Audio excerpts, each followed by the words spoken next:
number 99 to number 101 Broadway in Kingston, New York, and it was built in 1877 by an Irish immigrant named Clunan who had a sarsaparilla bottling factory.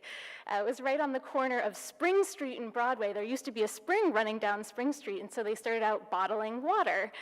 But the name of the Drear Center comes from the longest tenants of this building and owners of this building, who were the Drear family. Frank Drear was a Jewish immigrant from Krakow who came first to New York City, we think, but went to Rondout, went to Kingston, New York, and opened a bakery and moved his family inside of this building in 1907.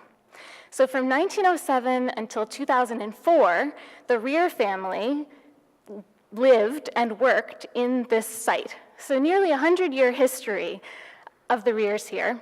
And part of what gave Jeff the idea to try to do something with this and why this site is special is because the day when they closed the bakery, they didn't really change much. So one day, Hyman Drear, who is the youngest baker in the family, just in the 1980s said, "We're closed," and locked the door and retired upstairs to the apartments.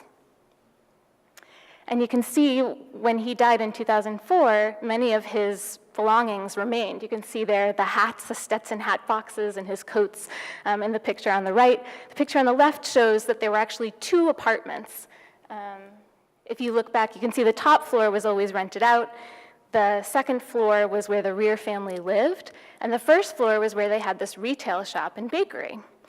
So what Jeff and the team of volunteers from the Jewish Federation of Ulster County have been doing for the last 13 years is amazing work in stabilizing this building.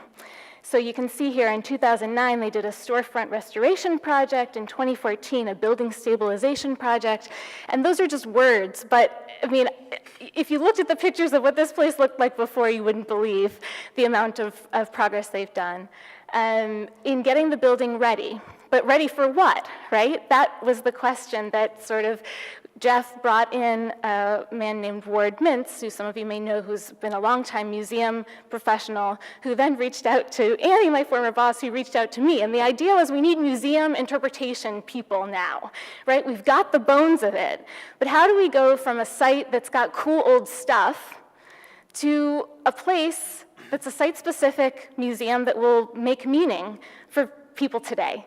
Right? Talk about a public humanities project. And so how lucky was I to get to apply the time that I had last year to thinking through with Jeff and the other folks on the committee to figure out what do we do? What are the first steps? Because that's a big project. But what are the first steps in interpreting this space?